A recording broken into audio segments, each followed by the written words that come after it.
If your job at a healthcare facility includes disinfecting against viruses, you know prevention is the best medicine, and maintaining healthy spaces starts with a healthy cleaning routine. Grainger's world-class supply chain helps ensure you have the quality products you need when you need them, from disinfectants and cleaning supplies to personal protective equipment, so you can help deliver a clean bill of health. Call 1-800-GRAINGER, click Grainger.com, or just stop by. Grainger, for the ones who get it done.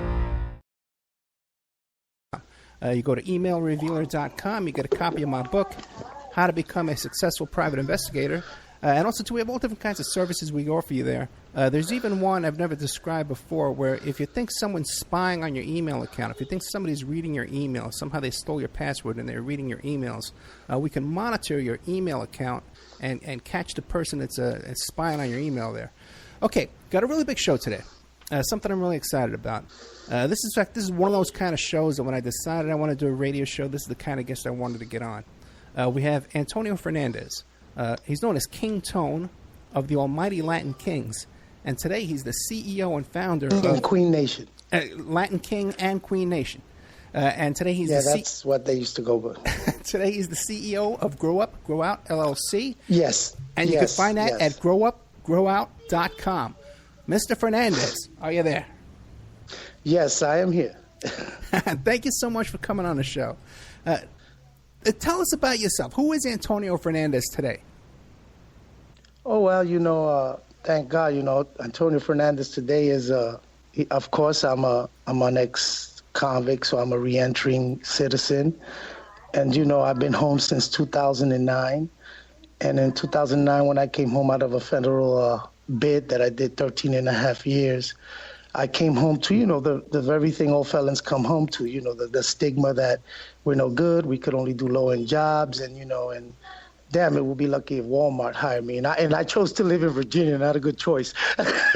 They're not kind to ex-felons in any kind of employment. So in saying that, I came home really, really in a tough situation. I wasn't in New York. I was here. But Antonio Fernandez, during those 13 years, got to meet some great men, got to self-educate himself and take those 13 years to reevaluate what he wanted to do with if God gave him that opportunity to come home, and which I did. So in 2009, I started as a maintenance man, and I was killing goats, I was killing cows, and I'm hustling to make an honest dollar because, you don't want to go back because nobody would hire me once they Google my name, King Tone, what came up. So it must be tough also, the internet on investigators also, because now everybody thinks they're an investigator because they could get online, you know what I mean? So it's pretty funny. So, it was tough for me, but thank that I stood focused. And then in 2012, when I got off of federal parole, I went back to New York and I started doing what I really love. I started working with young adults with my theory, which I believe oppression leads to aggression, which leads to violence. And I started working with Save Our Streets and other organizations to really learn my way around those nonprofits. And then voila, in 2000, 2 years ago, I opened Grow Up, Grow Out. It's an LCC and it's a for-profit. And I work with 13 to 30-year-olds that have been touched by violence or in a power group or need some type of guidance to reconnect themselves with community and those things and the resources of true activists that want to get them out of that as you know, is a system that's not made to rehabilitate them, but to keep them there. So today, that's what I do. Grow Up is based on that. I consult governments all around the world, Ecuador, Spain, Sweden. I've consulted governments, justice departments, and the community and the power groups to put forth their men who are knowledgeable and understand how to politically talk to these people so we could start representing ourselves instead of them coming to America and calling these, Giuliani's and all these tough wingers that go to these countries and create, what you see now in El Salvador. Right. A problem self-created by American capitalism and people who go over there to teach, mano duro, built the jails, punish them. And it leads to nothing but war. So that's what I do now. I try to console, and I really try to bring violence within the three parties that we need to talk so we could change legislative law so these groups could get help instead of being stigmatized and pushed out of the system. How old are you now? I'm 50. I just turned 50. Shit, gangsters don't supposed to reach 50, right? All right. So I fooled a lot of people. My third grade teacher will be pissed off like a mother. So wait, so when it says grow up, grow out, that means your waistline too, right? Your belt grew out. Yeah. I was, you come home and you feast on everything because of all the years of missing it. But thank God I've got control of understanding that I got to be responsible with not only my health, but what I represent and what I'm trying to do. So so now I'm feeling good. I'm looking good at 50 and small business owner. So I'm thinking that the Almighty and the Crown and my supporters could at least see that the struggle continues. That just because someone goes into jail and they knock them down, it gives you no excuse to stand back up and to come better and tougher than you were once before. So that's how I do. That's what Tone and Grow Up, Grow Out. A lot of people get confused. So why I picked up Grow Up, Grow Out and I created it. So when I got sentenced by the federal prison, I got sentenced to 12 and a half years. And because of my name and who I was and then being an activist, they thought I was too powerful to be put in population. So they put me in solitary confinement for 3 years for 24 hours a day and moved me around. And then there is really where I got in 3 years to get a look at myself, my foundation, and I created Grow Up, Grow Out, which means we grow up. All power groups are like the Boy Scouts. They like college. It's what's there. That's what's in your neighborhood. That's what protects you. What gets you through your young age. But you can't turn that moment to a lifetime. Like you don't stay in college for life unless you're a professor, right? So what I try to teach my kids, grow up, and the power groups is just like anything else. You could grow up and out of it, but stay in your hood and be that ex-blood, that ex-king, that retired king that already went through those 2 stages that we usually go in the poor neighborhoods, abandonment, suffering, mismanagement, uneducated. Our classrooms are garbage rooms. They're not preparing us for the future we live in today. They're teaching us the same books they gave to when they thought we wasn't smart enough to read when we were separate in schools in the 50s and 60s. Same books. Same bullshit knowledge. Well, you can't curse. But let me ask you a couple of questions now. Okay. You're married and you got kids now, right? Yes, I got 4 daughters. Okay. Right, and my oldest, I got 2 grandchildren now, and my 2 grandchildren, they're 1 and 2, and I got a new 2.5-year-old, my Alexander, which is my first opportunity to be a dad, because doing time. When I went to do my bid, my daughters, I left them at 5 and 3 and 2, and I came home, they were young women, and it kind of made me understand how much time went by and how sad it is that they had to grow up without me while I was, finding myself in this movement and what I was trying to articulate. And how did you wind up in Virginia? Well, it's quite funny, when I was doing my time, the HBO documentary came out with John Albert, and it was already 3 years after I'd been inside the federal bin. So in that instant, as a lot of people seen the video, a lot of people looked me up, and a lot of people started writing me, and a lot of them were respectful and good women, like questioning me and seeing and lucky me, a year after that, someone wrote me, and she was different. She was educated. She was challenging my thoughts, my whys, and why did I believe what I did. And in that, after a year we dated. She came up and then we got married in Gilmore Penitentiary, and we got married, and she helped me get through these last 5 years of my sentence. And when I came home, that's where she lived. She resided in Virginia. And I thought, what better to go home and get the space from New York so I could really find myself in those 3 years of being in BOP. So I met my wife, Perla Fernandez, and through my bid also. And she is part of the foundation that gave King Tone the platform and the strength to build and get his career started, based on giving me that support that I needed, because I came with nothing. Everybody that I've had in my past had moved on, and it's, you don't ask your parents for their address when they're 80, could I come home? You really gotta. So my wife and me, I'm Virginia. She was a Virginian. She's here, and that's why I ended up in Virginia, and it gave me that. But I went to New York and New Jersey in 2009. I lived there for 3 years, and then I came back to Virginia now, and that's where I reside now. Now, the documentary, you came off looking really good. You came off very charismatic, very charming kind of guy, a likable guy. And Latin Kings, a street gang story by John Albert. How do you feel you were portrayed in the documentary? Well, it's twofold. I think one, I see it as one of the saddest part of my moments. Yeah. But I always try to, when John Albert came to do his production, it was already at the back end of the story ending. You don't get it? King Tone already went at his peak. The fall came, and I was ready to go do time. So you've seen a man that was, I don't care, and very occupied of where he had to go, but not paying attention because everybody was still worried about what was he going to leave, what he was going to leave behind. How was the movement going to continue? So, I thought what it did, it portrayed that I was the movement, that I was the universe of that which we created. And the Almighty Latin King Queen Nation was created way before me. And as you see, it's still here after my reign and now in my retirement.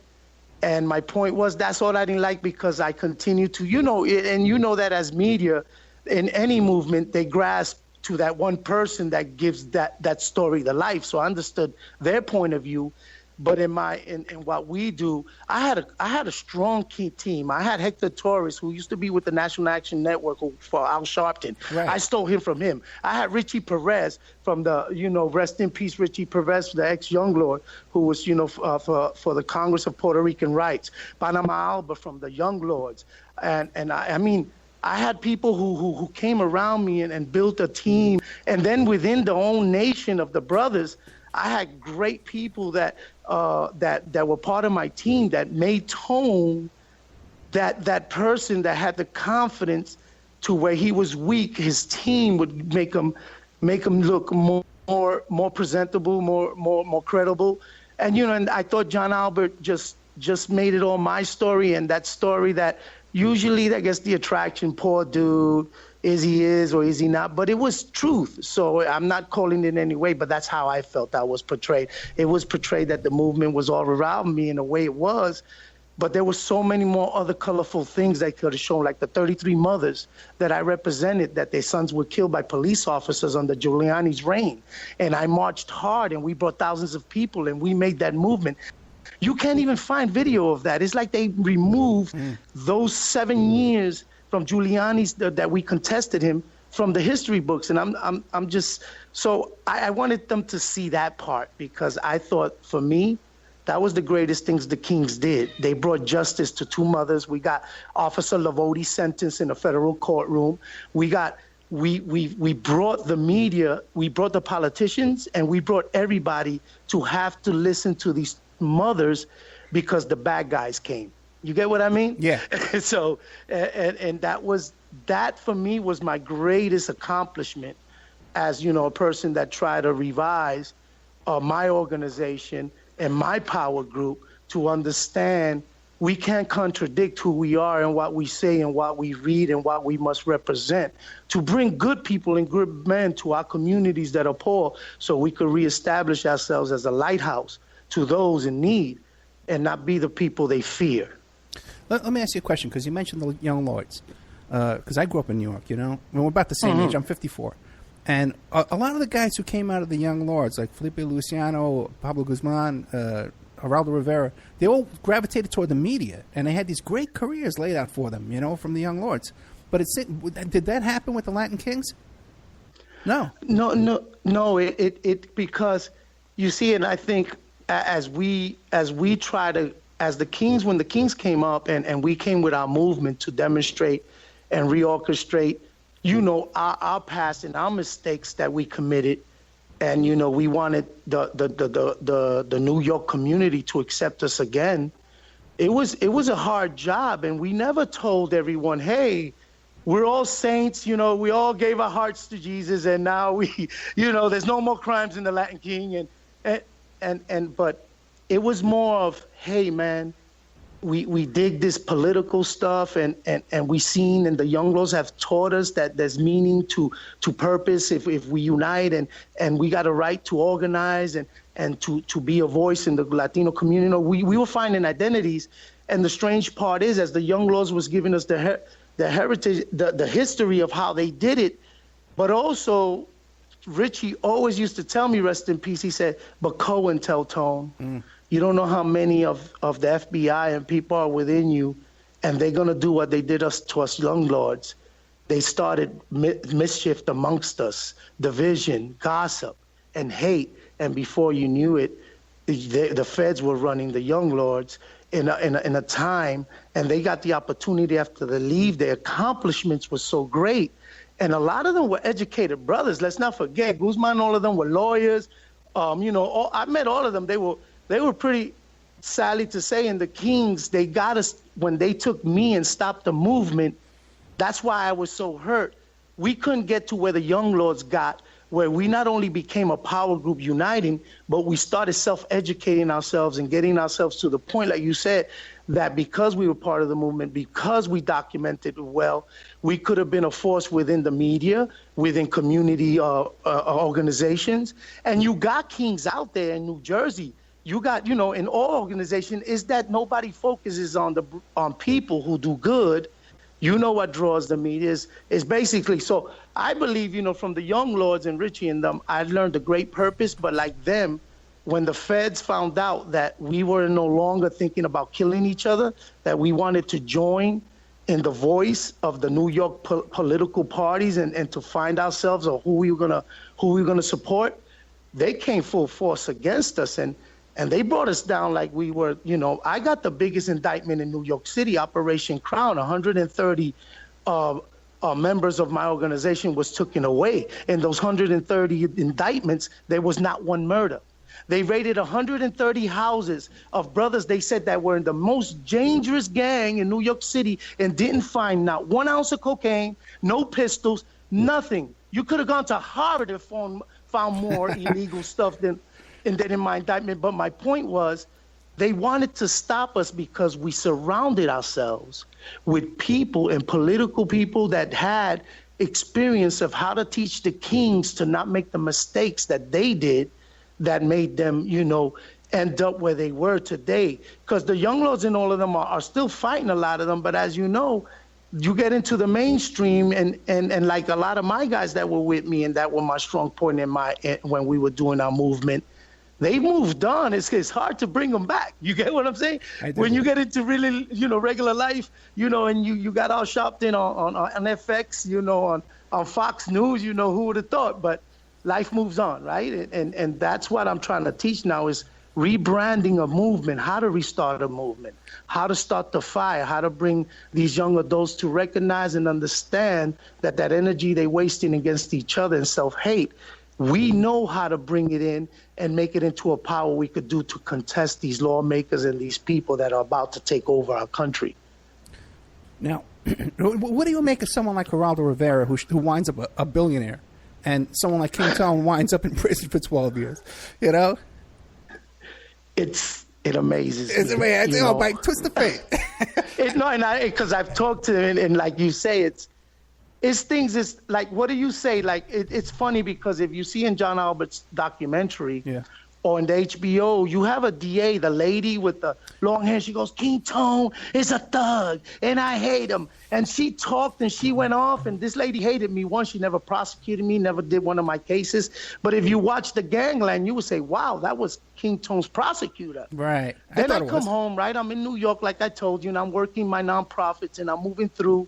And one day I'm in a church, and I'm talking to a lady in Bushwick, and I'm doing my nonviolence. It was called the mayor, Blumenberg gave some money, and we started something called like a Justice Corp, and we started working with the kids. But the story was that the lady in the church remembered that lady, that DA, that prosecutor that was on that Gangland documentary, slandering King Tone and telling him how awful I was.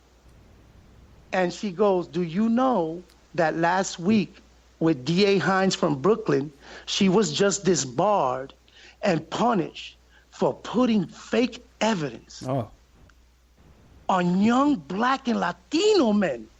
So if she thought I was a low bag, no good gangster, what it is when the community trusts you and you made an oath and you acted like you were righteous and you bring down anything that looked like you, talk like you, because you wanted to prove the people in power, I'm not like Tone.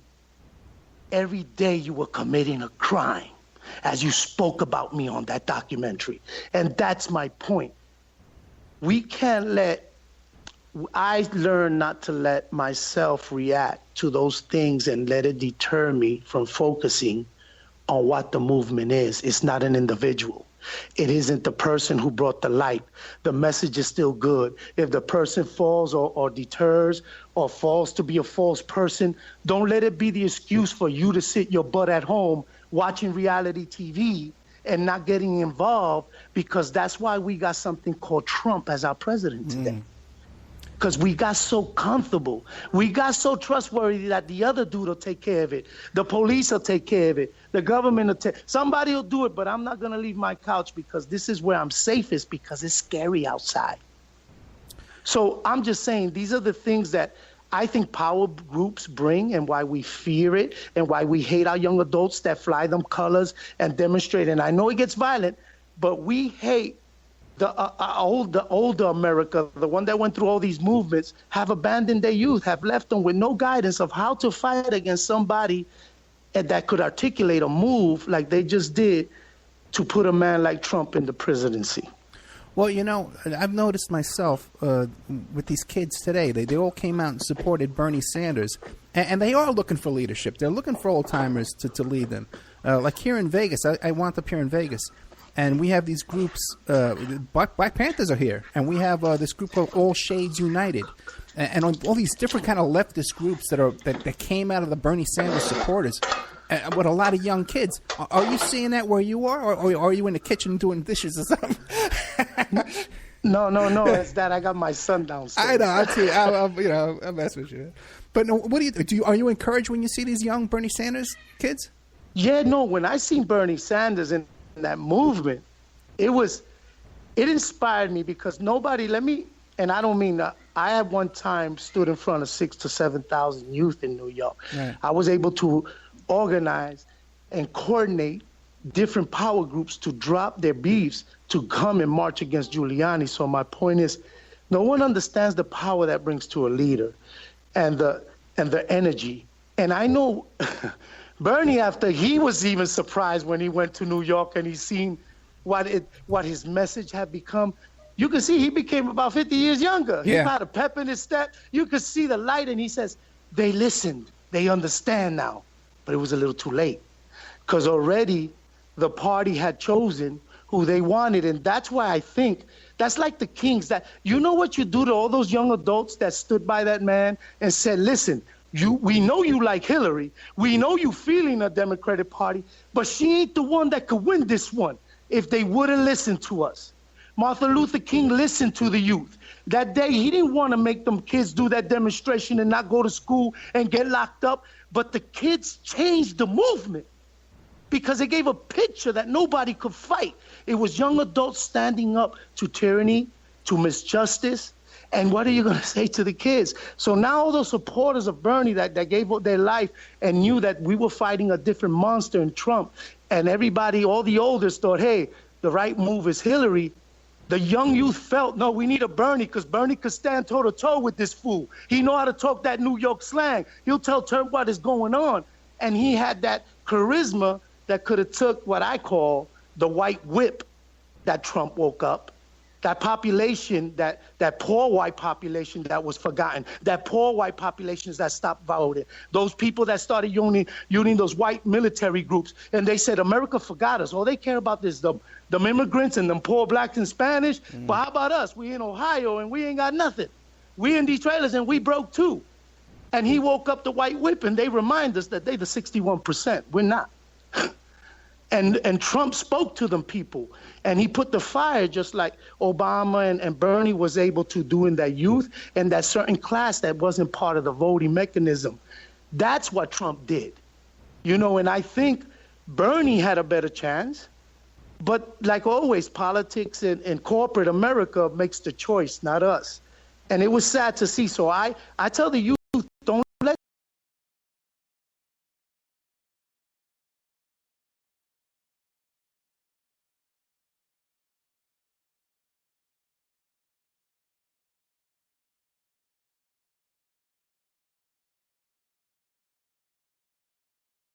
that discredit you because you showed something. You showed the most important thing that we could show politicians. We don't sell out. We lived and died with our man. But now it's time to move on and use Bernie and those youth and bring ourselves and articulate ourselves so we could fight this beast in 4 years with that base that Bernie brought to the table. Yeah, I got to tell you, because my daughter is 16 now, 16 in November. So a year ago when we started watching Bernie, and I'm a socialist, you know, and when I told her, you know, I said, you know, he's not going to do good. He's going to get about 20-30%, but this is good because we'll organize those people behind him. And I'm so much more encouraged, even though we lost. I'm so much more encouraged because it got stolen from us. But I'm so much more encouraged than I was a year ago because there's so many of these kids and they're all out there. And we're getting them here in Vegas, man. We're getting them organized and activated. Do you have Latin Kings here or retired Latin Kings here in Vegas area? We're all around the country, like every power group, and Arizona and everywhere. And it's quite funny. The further you get of the two major cities like Chicago and New York, and the power groups that are in the suburbs and further, they tend to be better situated in their community than us with that long history of our communities because, of course, we started it. So, they're all around the country. And I'm telling you, I got a Facebook page. I got 3,000 people on my page, and I didn't think, but 90% of them are people in power groups. And you should see the messages they send me. You should see the questions I get. It amazes me that America thinks that because the Justice Department needed a new thing against, the drug war was over, so they created the gang war now on gangs, on all our gangs, and now they're making, like they did with the crack law, 100-to-1 crack law, that draconian law, now they're doing it to gang members. You could be 16, walk in there, oh, he's a blood, he gets 2 points enhancement, he gets an enhancement. Before that little kid walks out, he got 20 years just because his community, there's nothing there but that group. And he gets enhanced for it. So I'm seeing, and I'm seeing these power groups around, they're starting to articulate themselves and remove themselves from criminal behavior. And they're understanding that the movement and seeing our youth getting shot by the very people we hire and we believe will protect us. And when they see that we've slept so long that the draconian laws are putting away our fathers, our cousins, our sisters, our brothers, our mothers, our aunts away for years, because they sold an 8-ball or something, because they didn't have a job, because nobody got hope in their community. But I'm telling you, when I seen and understood and I seen Hands Up, Don't Shoot, and I seen Black Lives Matters, and I've seen these young articulate individuals, and importantly, starting these groups in colleges where, a lot of us in the movement say, we don't need to educate people, man, street. No, that's why the Kings were so powerful when we did our movement in New York. We did no discrepancies with nobody. We said where we disagree, we will not go there and stand up and holler with you, but we'll send representatives and we'll support you that you got a right to feel what you feel and think what you think, and you should be supported by another group that's being discarded and called the other in New York. So that's the power in us, and I think that's what Bernie brought back, that feeling like, I don't care you black, I don't care you white, I don't care you rich, I don't care you poor. What we care about is that we are not running our country no more. What we care about, we want it back, and we want to get all them lobbyists out the damn hallway, and we want to put people back in there who tell you their stories and tell you why the hell you won that seat and who you got to start representing again. And I think the youth in America are ready. They're ripe. The millenniums are ready. I think so too, man. I'm really encouraged because the future is ours, man. If all these kids were behind Bernie, we got them 4 years, 8 years. Like I said, my kid in high school, these kids couldn't even vote yet, and they were showing up at these rallies. But let's go back to the 80s and the 90s, okay? Because now I was back in those days, I was with the Yippies on the Lower East Side. I was an anarchist, the Rock Against Racism, and I worked with Sharpton too as well. I marched with Sharpton in all those marches with the Howard Beach and all that stuff, right? But now. And I met with Sharpton. Now, what do you think now when we find out now that Sharpton all that time was working for the FBI? If he did or if he didn't, I don't know if it's my baby. You know what I mean? But what I've learned is this, right? You know, when I decided to put on the gloves and box with Giuliani, I really thought, you know, if you see me in the videos, I really thought I was hitting them with jabs, and I had all these powerful groups because Sharpton helped bail me out. So really? everyone knows. When I got indicted and I was brought into jail, I had $1 million bail. The federal government wanted $350,000 in cash and property. In 3 days, Ron Kuby showed up with 10 activists. And he had like 20 kings, and I mean, really like just normal people lined up in front of the judge. And they said, we are here to bring King Tone Antonio Fernandez home. I was the first gang leader of my organization to be able to even get bail. So my point is, I seen and I felt that these people were telling me, go, Tone, go hard. And, you know, I was really in the movement. I thought everybody's in. And what I found out later is that a lot of people shook hands with the government a long time ago. Yeah. They allowed to say and go so far. And if they cross that line, like everybody else, you get discredited, you get denounced, you start finding all kind of crazy stuff about it. So I've learned now to be cautious. That's why, look, I've been home almost 7 years. And I have not gotten to be the front face of police brutality or nothing, because nobody understands, and not a fear like a coward, the fear of coming out when I know they waiting for me. Yeah, right. I know they're not happy that I'm home. I know they're not happy that 3,000 Kings are on Facebook and Bloods, Crips, Vice Lords, all listening to, I call ourselves credible messengers. People who lived through the penitentiary and lived in all that, and we got past that rah-rah, and we're preaching to these young brothers the true meaning of why we were existed in the 60s and 70s. We were with the Vice Lords, the Kings, and everybody. We were marching against going to Vietnam. We were those people. We were social groups until they seen social groups. Social groups are white. You blacks and Spanish are gangs. Right. Let's change that title. And then we started believing the propaganda that we couldn't fight. And let me tell you, when they killed Malcolm, they killed Martin Luther King, and the riots and everything that happened in Chicago with the movement and everything. Who the hell wasn't turned into a gang? Shit.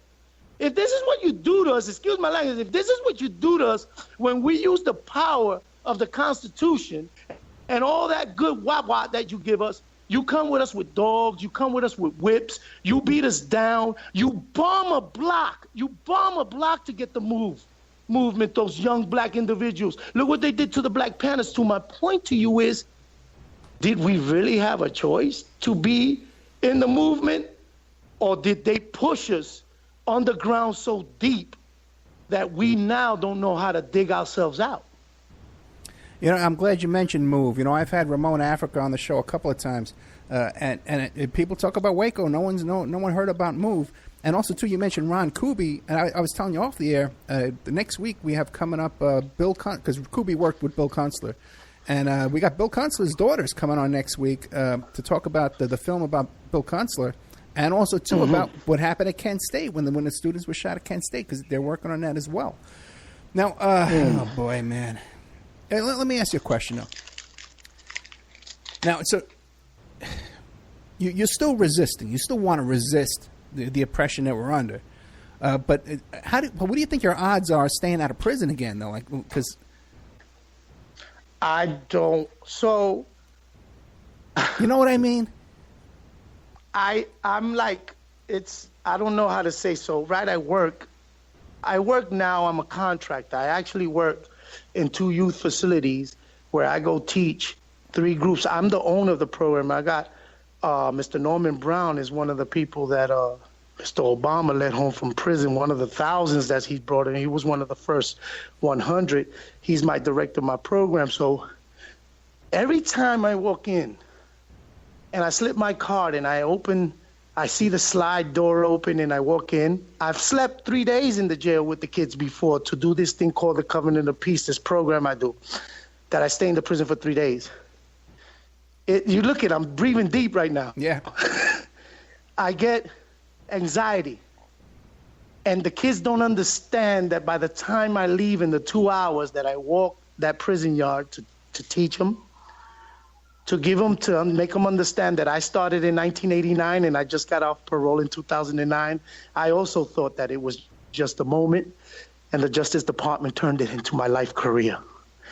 I fear the government. I fly to Ecuador, and when I fly to Ecuador and I go do the work with President Carrera and his amazing government that has accepted power groups and done something that none of the South American can do. We got right now in Ecuador 3 murders per 300,000 capita. We started with 6 power groups. We are down to 1, and they are one of the biggest members in the political party in Ecuador. We got them to send them to school and get them licenses to be part and to participate in the government. The difference when a government accepts its youth, understand that they got into something, and tell them, listen, don't pick the cartel. We don't care that you got a black and gold rag. We don't care that it's black and blue. We don't care. All that we care is that we won't accept you killing each other and being the horses for them people that are working for America selling that cocaine in Ecuador. If you go to that, we will squash you. And I went in there as the messenger, and I got all them kids together, and we started 10 years, 15 years, and I started from being in prison. And now me, Dave Brotherton, Luis Barrios, a slew of professors could hang ourselves up there and say that this is what happens when a government, and look, they socialists. Oh, be scared of the socialists. Look, I go to Ecuador, and I don't fear the police. I go to Ecuador, and I don't see people robbing each other. I see poor people, but I see family. I see a lady with no gas grill cooking for 20 people, and they're smiling and laughing, and they got a beer next to their little seat. And you don't see nobody with a machine gun walking around saying, I got to protect you from you. And I loved it there. And my point is, this is what they train us to do, to believe that if you got the title socialist or you this, that you're somebody that doesn't care for people or you're draconian. When you walk, like I tell you, man, I fear every day the FBI, because the FBI ain't after people who commit crimes. They after people who could show the truth of who we are and what we represent in the world. And if we wake up that audience, we are a danger to what they empower. People say, oh, you into conspiracy. Listen, I lived it. You know what I did 13 and a half years for, folks? Conspiracy to be a lookout to a drug sale. There was no drugs, no money, no nothing. A film of another dude selling, so I had to be part of it. And because I was part of it and I didn't tell, that means I had to go away to jail for 13 years in federal pen. But I said, okay, I'll take that. You know, I understand. I see that you want us to tell on each other. I go do my bit. Then when I walk into the penitentiary, I get sentenced again to do 3 years by myself, almost 900 miles from home, with none of my parents, nobody could write me. What I'm saying, who won't be scared? Yeah. You know, I laugh at our Americans, how they go, oh, we're not for torture, and so we don't accept that. And you won't even vote for ban the box. And what that means, when you ban the box on a felon, not only that, but you don't know that every night in a federal penitentiary, in a state pen, there is torture being committed by officers on young black, white, and Latinos in prisons. They force feed them. They drop grenades in their cells. They tie us to 4-point. They make us dookie on ourselves. They do it all. There's good places and there's good officers. But boy, you go in there and you think you're going to hold on to your identity and you're going to be a movement. Look at Oscar Lopez. I was with him 3 years in Terre Haute Yard. Look how they treating that man. No evidence, no nothing. They got him still sitting in a federal prison. They got him. Man, I just wanted to take him with me, bring him home with me. Do you understand? How can I not fear them when I see what they do to people? Our people, when I seen it, when I heard the cries and the screams of torture for 3 years, and the average seen men go in there strong and leave broken, and they say, oh, why they shooting cops? Why they coming out here so mad? Well, what's wrong with these individuals? Go live 2 days in their shoe when they were locked down for 24 hours getting their butt beat. And go see why they're angry. The average person sitting home watching TV, like you were saying before, They think, oh, all these criminals, they're getting a slap on the wrist. Oh, it's a country club. Oh, and when it's like a 98% conviction rate, if you go to trial, you lose. A federal court, you don't have any chance. It's like a 99% conviction rate. You have the best lawyers. Oh, they got these big lawyers and the technicalities and all this crazy. People have no idea what's really going on. No, and let me, I want to enlighten, because I don't care who you are now in America. You know somebody that knows somebody in jail. Yeah.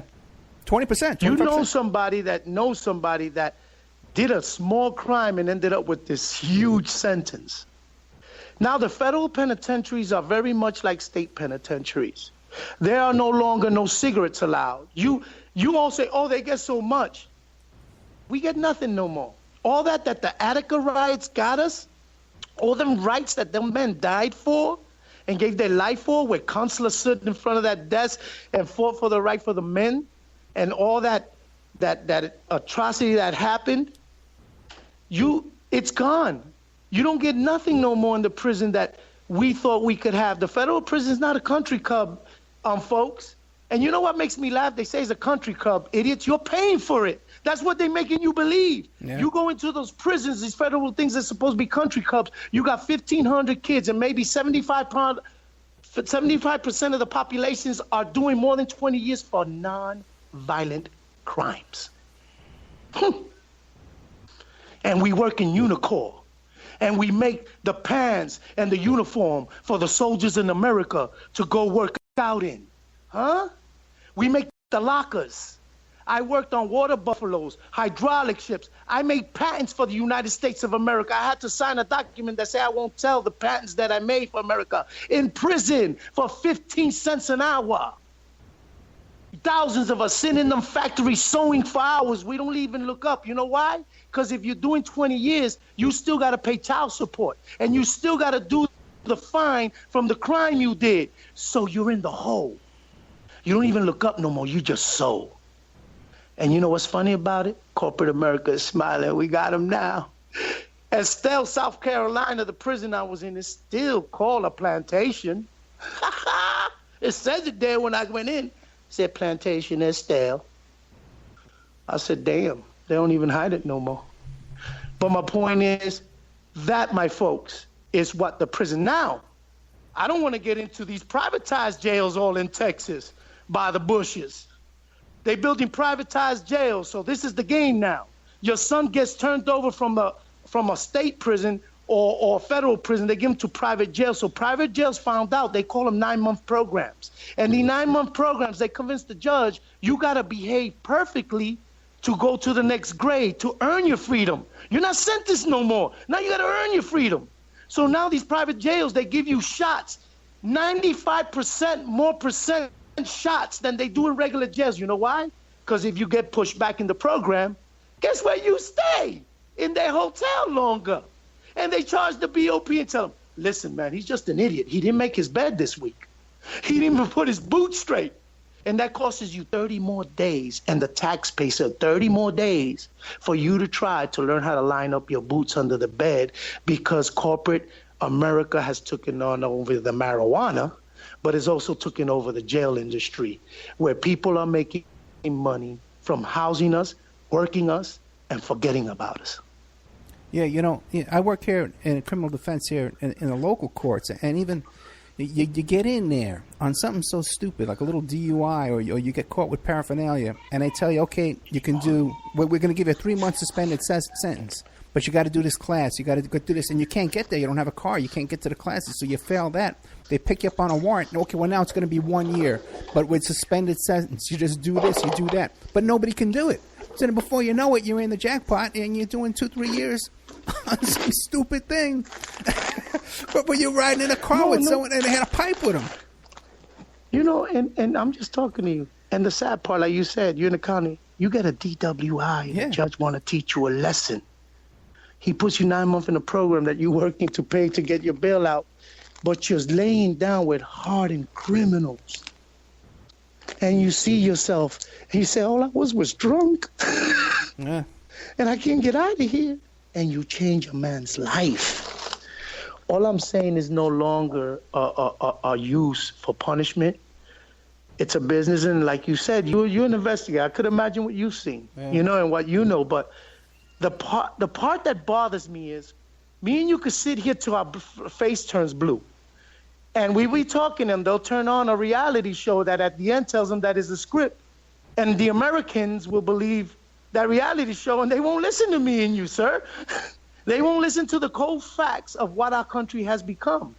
I'm an American. I love America. I'm a Puerto Rican, third generation, brought to New York, tried the American dream, failed, made a lot of bad choices, put myself in jail. I never told somebody, I never blamed somebody, I never told on somebody, because when I did something wrong, I thought that was the way to change my life.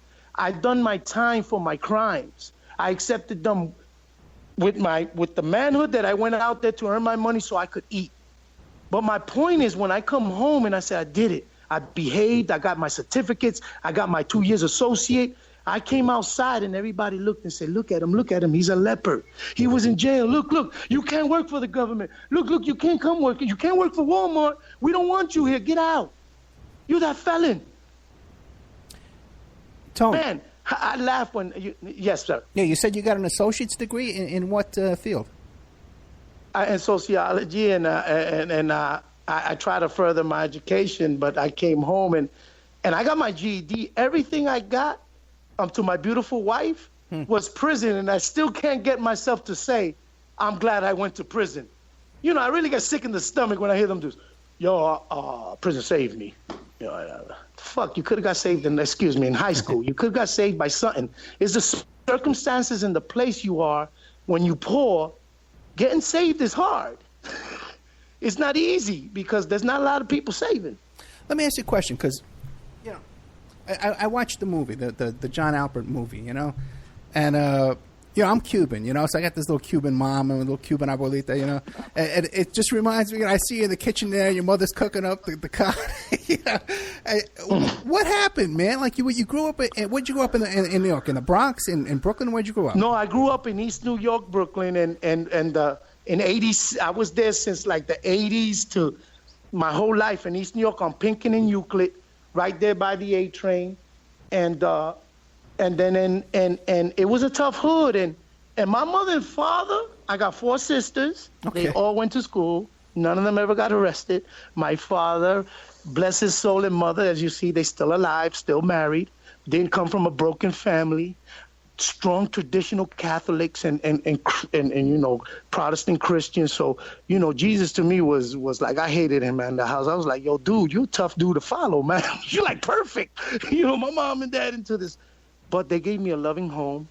My father worked as he delivered Patagonia bread in New York. So the bread man in the mail in New York, you don't miss snowstorms, rainstorms, you're going to work. And I have 4 sisters, which in a poor neighborhood is a greater commodity than oil and gold. And I was the only boy, and I was the 4th. So I was the youngest behind 3 sisters, and then another sister came. And in the hood, you take on this machismo thing because I had to protect my sisters. I had to show people that I wasn't alone.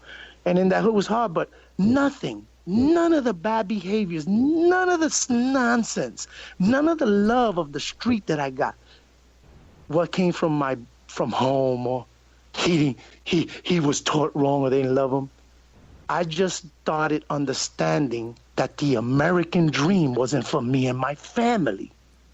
So I was going to go take it like most of these immigrants did when they came here in cowboy hats and in top hats, and they landed in America on a ship. They went and started illegal and trying to make a life any way they could because they had to eat. And I seen that America wasn't accepting the new generation of immigrants the way they were accepting them when they were blue eyes and blonde hair and from the European part of the world. Now that is coming from the brown part of the world and all these other, we've got this stigma about, immigrants, the whole country's immigrants. Damn, who's an Indian here? Who's a native here? But you got the audacity to start kicking people out of some place that you took over with force, with guns, with murder. So my point in that, and I tell you, I'm a revolutionist to the heart, but I fear the government because they don't play fair. They don't play fair. they don't, for real, man, I tell you, why am I going to get involved with crime again? So like I tell you, I travel the world and I don't fear another blood, another king, another Crip, another black gangster disciple. I fear the police officers and the feds conspiring in a room. How do we bring this spick down? Yeah, I hear you. How do we use his own to get to him? How do we make him slip because he's starting to preach that unity stuff again? I hear you. I would never do crime again either, man. But I'm more afraid of going to prison now than I've ever been because of the stuff I talk about and the people I bring on the show. And that's what I'm telling you. Yeah. I don't commit crime, but I'm more fearful now than before. Than when I was with the Kings, It's like you say, who am I pissing? And I don't know how you feel, and I'm not trying. Yeah. We're in Trump's world. If a dude could tweet, a president of the United States in the middle of the night gets up, and I had a little hard on him. He wants to tweet at you because you said something stupid about him. How do you know he don't make another call on a black phone? Because he always says, my people, and send his people to come pick up King Tone. Send his people to get Berman. Send his people to get Kobe. Yeah. That's the beginning. When you hear things like my people, you don't, I know because I was once a leader of many people, and I knew when I became a Trump, when I was full of myself, and I thought I knew it all because I made the movement happen. And I remember, Richie Perez and the older, Panama, they took me in the room and they said, yo, my brother, you ain't the brand.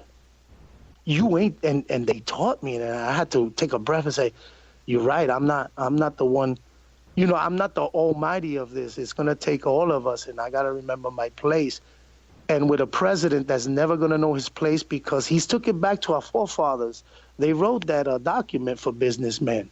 So whoever thought this country was based for the rights of human rights, when that was written, they were slaves. Yeah. That was for businessmen to stay in charge of this country and understand that they could make a profit because they thought we would never wake up. They thought that we were not human like them, that we couldn't learn like them, so they never expected a country where we would have had a black president.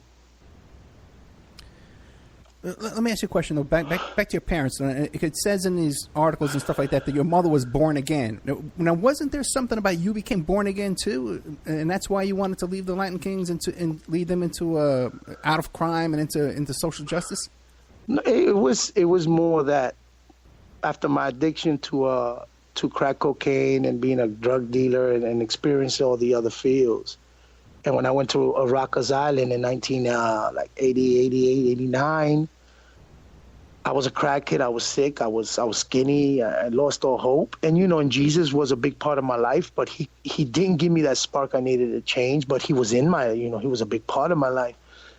The Latin King structure woke up the fire of what I think. I always looked at Jesus as just a calm, cool dude. I never gave him the place like a Malcolm X and other revolutionaries at a different time. And then I understood true Christianity. To me, it was kingism. It was me becoming a king, and that was my born again. And my personal experience when those brothers gave me that opportunity to be down with that organization, a kid that dropped out of school in 3rd grade wanted to read again. Started reading about people like Villa Campos, his history about the Marielitos and Fidel Castro and Che and just on and on, Lolita. And I could tell you, I didn't know how to read, and the Kings gave me the inspiration to read. The Kings were my Boy Scout. They were my saviors. And in jail, they made me stand up, and they made me get cleaned up, and they made me understand just because the American dream wasn't mine doesn't mean that I can create my own dream. And then I was like, damn, this is like that Jesus stuff. And I said, and we got our own literature? And they said, yeah. And we got our own prayers? They said, yeah. And I said, what I got to do? They said, you got to move. You get what I mean? And that's when I learned to put action to my faith. And I became a revolutionary for the rights of the almighty Latin King Queen Nation to could exist amongst any other group in New York City without being stigmatized or abused by police. Okay, we got coming up to a break. We got Antonio Fernandez, King Tone from the almighty Latin King and Queen Nation, the CEO of Grow Up, Grow Out, LLC. You could find it at growupgrowout.com. We'll be right back after these messages with more of King Tone, Antonio Fernandez. Personal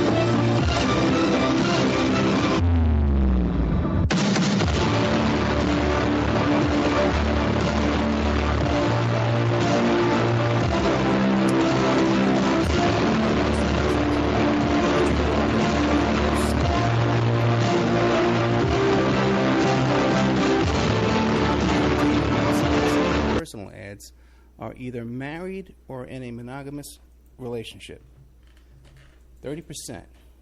If you suspect that your husband, your wife, your boyfriend, your girlfriend may be cheating online, go to emailrevealer.com, our online infidelity investigation.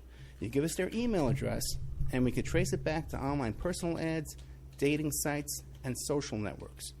We can even expand the investigation and find them cheating on escort service sites or even porn sites if they're registered to porn sites and swinger sites. So check out emailrevealer.com if you suspect your spouse is cheating, and check out our online infidelity investigation. William Ramsey is a producer here at the Opperman Report, and he's just come out with a new book, Children of the Beast, Aleister Crowley's Shadow Over Humanity. Now, he just sent me a copy of this book. Oh boy, it's about 2 inches thick, and there's a chapter on just about everybody in this book that you can imagine. The Beatles,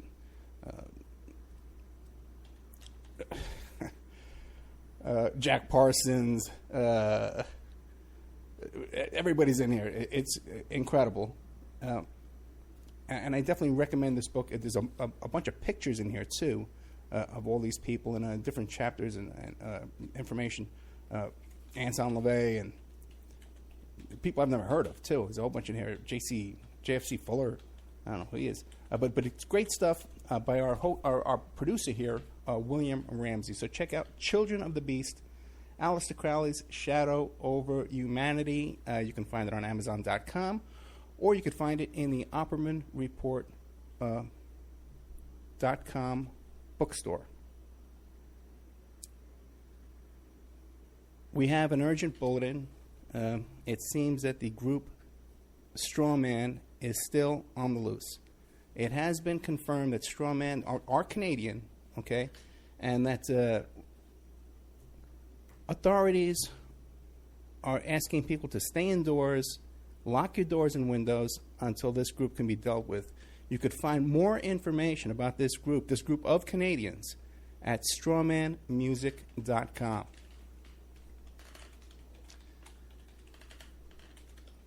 You can have your ad played here. Okay, we're looking for sponsors. Okay, in fact, we desperately need sponsors right now to take this show to the next level. So you can have your your ad played here, read live, like I'm doing now, so artfully. Or we can even work up a little jingle for you with some music and stuff like that and play it here. You have no idea how inexpensive it would be to have your ad played on the Opperman Report on 7 stations live Friday night and another 7 stations live on Saturday night, plus replayed every day of the week on different stations, and then archived on YouTube, Spreaker, iHeartRadio, iTunes, and all different kinds of podcasts, Pod This and Podbean, all different kinds of places who archive the show for us. And on those archives, your ad would play indefinitely, forever. You also get a little banner on OppermanReport.com. You get a mention on the air, you get a little interview on the air, and all kinds of fun stuff. We have an opportunity to get this show on a major AM/FM station in California. We've been approved. So if you want to sponsor us into that, so incredibly inexpensive that your ad would be heard by the range covers 5 million people in population where your ad would be broadcast, and all these other stations would be thrown in for free. So really affordable prices to sponsor OppermanReport.com. Get a copy of my book, How to Become a Successful Private Investigator. You can get a copy of that book at emailrevealer.com. And American Freedom Radio is on Amazon.com. How to Become a Successful Private Investigator by Ed Opperman. And this book has been updated a little bit from the previous book that we had that was available to our wonderful listeners.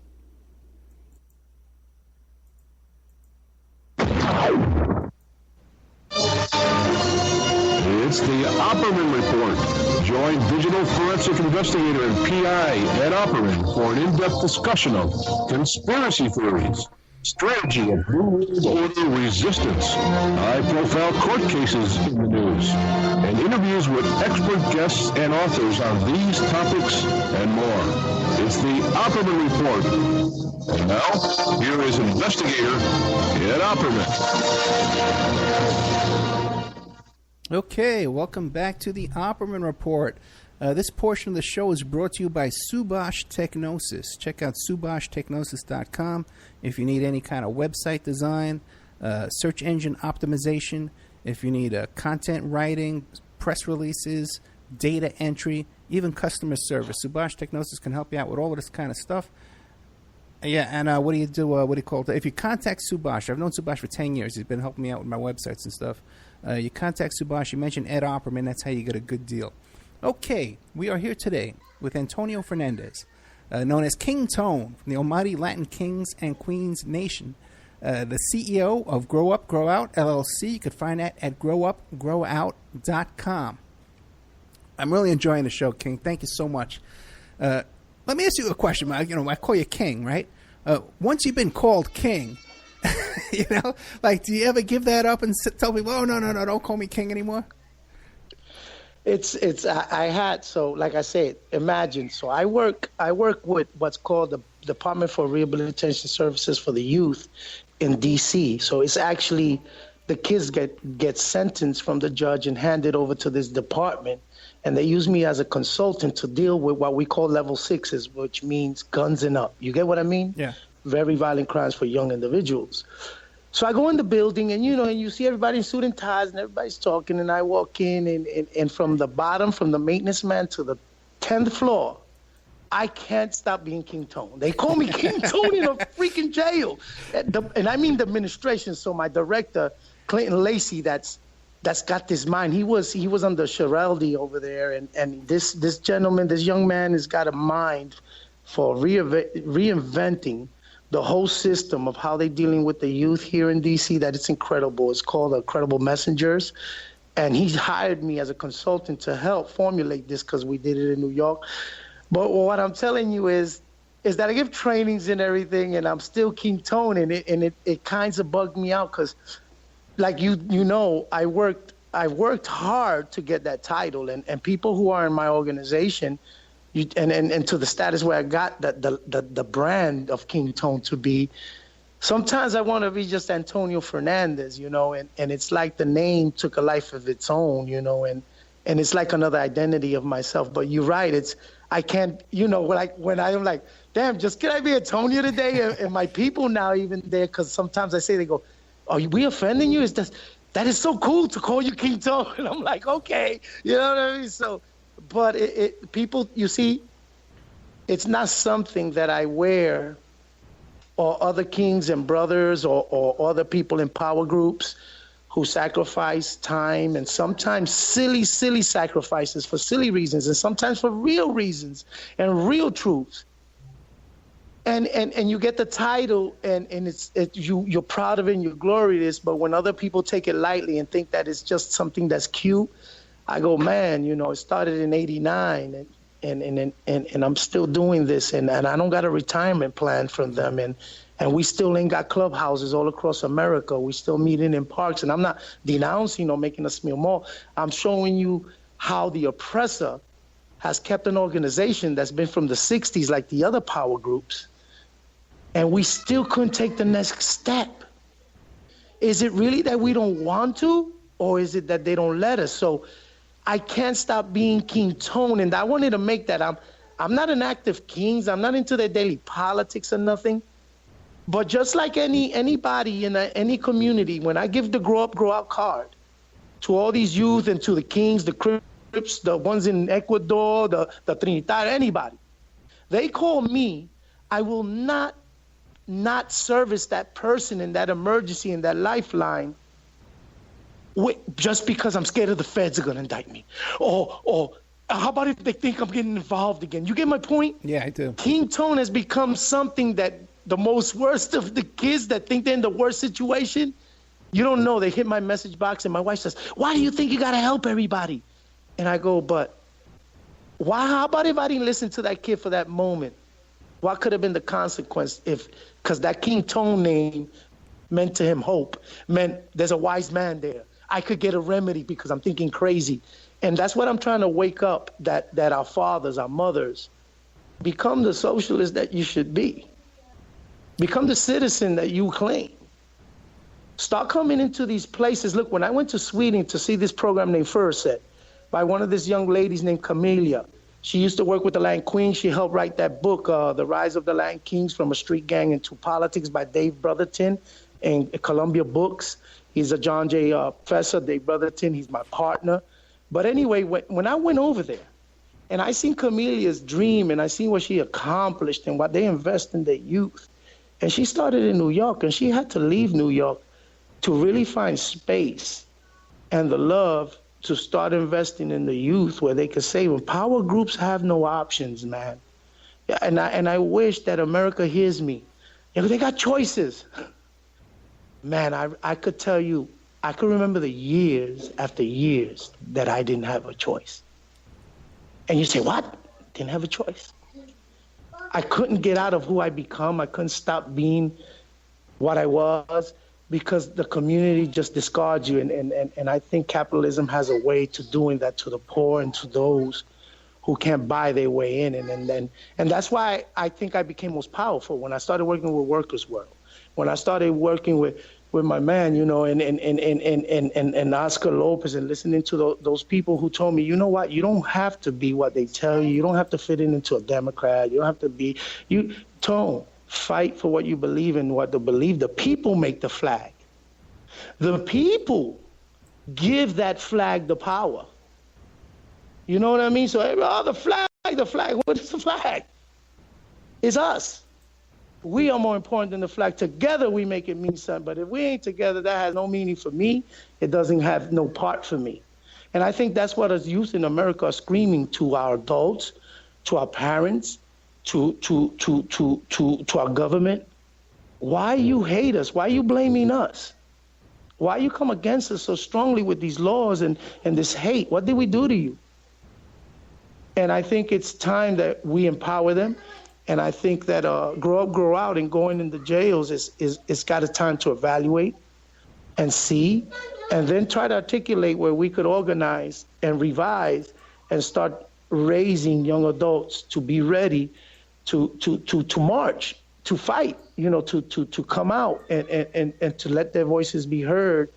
That we're not going to tolerate this. That we're not going to, we're not going to let ourselves be walked into these prisons and let you stuck our community and make us turn on each other because we're different colors, we're different religion.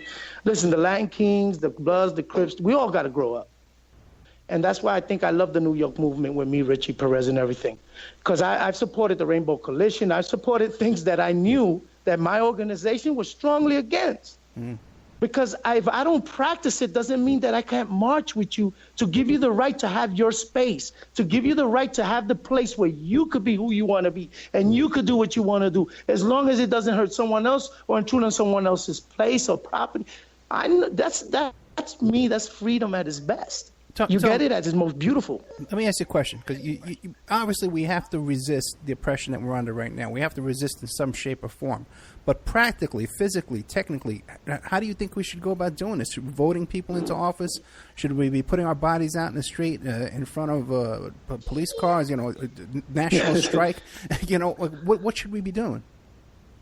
And that's the beauty. What we should be doing and what I've learned, right? So at the heat of the attack, when Giuliani sent his thugs to destroy the Almighty Land King Queen New York State from participating with these other organizations that were teaching us to be not only a forceful force marching, but non-violently. And you know what it's to tell 7,000 young adults that are in different power groups? We're going to go somewhere.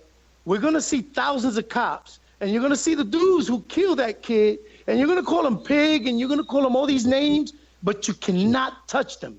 You cannot throw a brick. You cannot burn a building. And you know what I've learned, and this is just the movement. The first thing we got to teach is the kids, with capitalistic pigs, you don't have to burn the building to make them think it will burn, and it costs them the same. So when me and the Latin Kings used to lay on the Brooklyn Bridge, or we used to surround City Hall's building or MCC, I knew we didn't have to break nothing. We just had to make them police officers do overtime. Ching, ching, the mayor's getting mad. Ching, ching, oh yeah, bring thousands of them out. Bring the horses, bring the trucks. And then I used to show up with 10 people. And they used to be mad like, you said, yeah, I know what I said. But that's what we got to teach our youth, that for real, once you burn and break, the master machine will take the focus off the issue and then say, oh, the Walgreens is burning for 10 days. That damn Walgreens in Baltimore was burning. The kid died 2 blocks from there, but the camera didn't go there no more. It went to where they said the savages burned the Walgreens that gives the medicine to the poor old people that live in the building next door, and then they bring our community to fall for the Walgreens, and they took the picture away from the young individual that was shot by the cops. So what me and the King's Master with Richie Perez and everything is doing the perception in large numbers, the damage we could commit, but we won't commit, but we're going to make you stand here and wait to see if we will. Yeah, I've heard that before. Yeah, we need to gum up the system every day. We need to be gumming up the system and you know, slowing things down and costing them money. No justice, no peace means exactly what you're screaming, folks. And when we were in the movement, justice, no peace was knowing Giuliani's schedule, knowing where that punk ate lunch, knowing where the dirty cop was in the desk with his gun in the desk. And we would bother them. And he would have to come out and face us. And he would have to look at the pictures. And he would have no peace. He hated us. He despised us because we proved to him, your stop and frisks didn't stop crime in New York City. One, you got lucky because you came in when the crack epidemic was falling because the young adults in New York State didn't want to be crackheads no more. So they chose weed. So they got a little smarter on you, fool. 2, we decided to end all wars, us, the Zulu nations, the Nietas, the Kings. We all came together against that stop and frisk and Giuliani's crazy broken windows theory. Yes, we stood there. We stood against police with guns in our school. We stood there and we fought that with the perception that we will do what we have to do. But Richie said, Tone, you don't have to do it yet. They scared of you. And that's what we got to keep them scared of us. This is our house. Let me ask you a question. All you senators, all you government, you renting it. But I feel that the American public, they dumbified. Let me ask you this, because then you mentioned before the legalizing the pot, right? You know, what do you think, man? You think that's a good thing or a bad thing? Well, let me tell you. Want to see how it goes? Yeah. I remember many moons ago when the Marilitos came and the Italian mob, and they used to have the horses and the bolitas is called. And they used to watch the OTB and all that, and all the ghettos had a little shop that for $1 or $2 you could win 500. Right. And they used to go out. And they gave these people, one day they came against them like it was the prohibition against liquor. And they arrested all these people. There's still people in for those gambling little houses. And then the government made lotto. Right? Yeah. So then they took that economy from the poor people, say, oh, that's illegal, that's terrible, but we're going to use it now.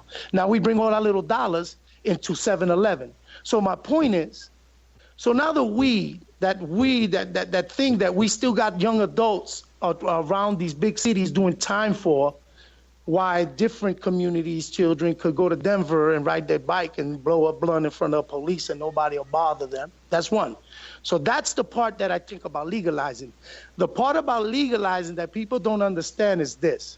So now all those young adults all over this country that used to eat because they used to provide that product to these people that used to have to come to them to get it because it was illegal. So the college kids, the Wall Street worker, and all those dudes that go to the ghetto to buy their drugs and their weed, Now they know they don't have to come to us no more. The only reason they came here is because we the ones who were man enough to sell it. So now they removed that product from the ghetto and gave it to the corporate America, which still sends it to us, where we still suffer from it, but they're making the money now. Understand this. So now that little posse, that little crew, that little power group that didn't have a harsh drug that they were making money on their community, they ain't selling like before. They saying what happened, and they saying, yo, they could go over there because it's legal and get it in little packs. And the dude that's saying he got a Medicaid card for it, he gets like a pound of that shit, and he sells it in the ghetto, and they're not going to come see us no more, homie. And then you know what they do? They look at the dude selling heroin. They look at the dude with the oxys and all the pills, and they go, guess what, guys? We got to get a new market. We got to get a new product up in our piece, or we're going to starve and die of hunger. So guess what you just committed? You just started a drug war. You just removed a large piece of the poor people's economy, gave it to corporate America, still storing it in our ghettos, and now because they got the title legal, we're still going to fight. But now our young adults that were making money off that, what the legal now is making it, they're going to fight and get a new product because they got to eat, because we're not getting them jobs. We're not getting them hope to go to school, to do for what? But then what is the solution then? To keep it illegal? Because kids were catching cases on that stuff too. They were getting brought into the system. But I'm showing you it's not just what, hey, let's do it. It's like Denver makes it work, doesn't it? I went to Denver and I just passed time there and I watched how they do their things. I think what we got to do is what we do with everything. Watch it, make it known that I don't believe nobody under 18 should smoke marijuana. Get it? Regardless, liquor, anything. That's just me. Because your brain is young. It's growing. It's flourishing. I damaged my brain because I got high on every drug in the ghetto that they used to throw at us, the government. The crack, the cocaine, the LSD. Whatever it does, it comes first through our streets. And our kids use them and we dab in our brains. So what I'm trying to teach our youth, don't give a damn if it's legal or not. What you should give a damn about is if it hurts me, if it harms me, if it's no good for me. And I don't want that in me. And that's what we're supposed to teach them and start teaching them, so then they make wiser decisions with these things. And then if I'm saying, if you're going to make it legal, right, first thing I say, let's do a trade, right? We always do trade. Anybody that got a marijuana charge that had no violence in it, they got to come home. Or have the record sealed, you know? So you get it. Yeah, you don't get my point? Yeah. You can't all of a sudden say, oh, we're going to make money off it, but all of you still got life for having 2 pounds. Yeah. You get my point? I do. You can't let now America make money off of something while still punishing others that made them understand this is something we could sell and make, money and taxes off. So I know what you're saying. It's a quagmire hard, and this is what us leaders and us organizers got to first make our people understand. We're not going to get everything we want. Damn it, we don't know everything we want yet. But we know that together and sitting at a table, we could get better resolved than what we're doing now. You get it? And that's why I made the United Families Coalition that I was trying to say, that I got with the Kings, with the Nietas. That's what it was called. And what we used to do, we used to talk, and then we used to tell each other, with like the Nation of Islam or whatever, the Kings used to go, yo, we can't participate in that because on that view, we don't see it, but I'll send a representative to show that we're showing, condone that we believe that you have a right to believe that, but that's not what I believe. And we started to see that we wanted power, but within ourselves, we still didn't know what we would do when we got power. And a lot of times we just became like them. We started fighting each other. You know what I'm demonstrating. And United Families Coalition, what I think is, if you start the movement with everybody speaking, and then those who speak act, so then those who are under them understand, everyone who comes here has got an obligation, and when you speak, that means that you're going to act. So I don't want leaders that are going to come preach to me, then go into their cottage or go up to the hill in the Poconos and be screwing women while he's trying to try the movement, but he's never the face of the movement. Each of us are responsible for the movement. Remember Occupy. When Occupy started, strong movement. It was beautiful. Look at how America came against the Occupy movement. It was poor people.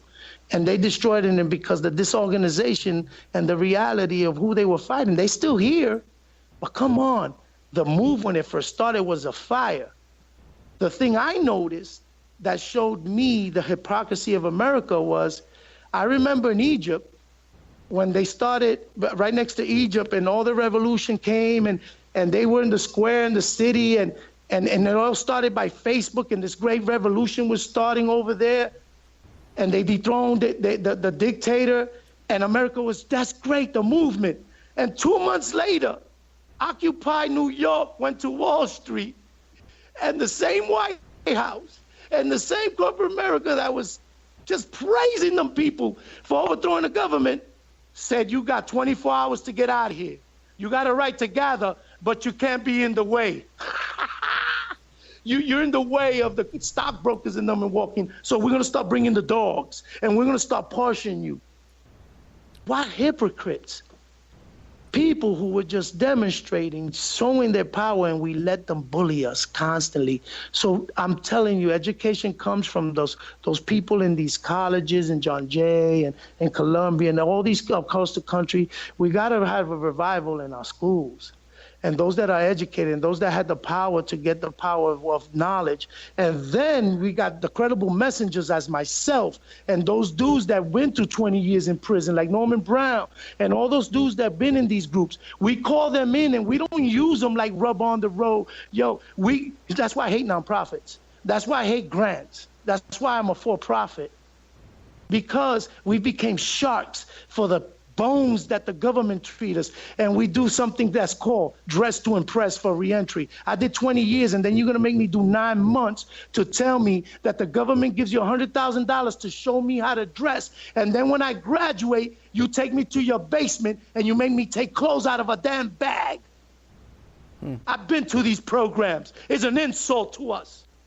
We deserve better after we do 20 years for selling 3 rocks of crack.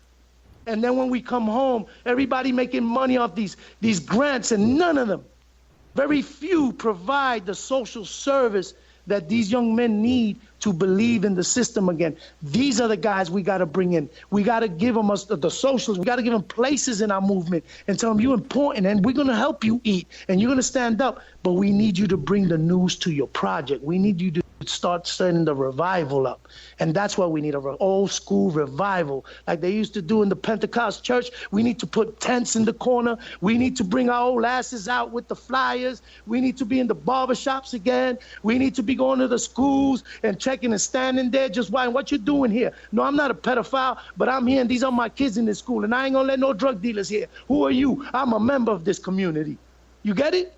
We got to take back our streets. When the kids see us care for them again, they're going to support us and they're going to come strong for us.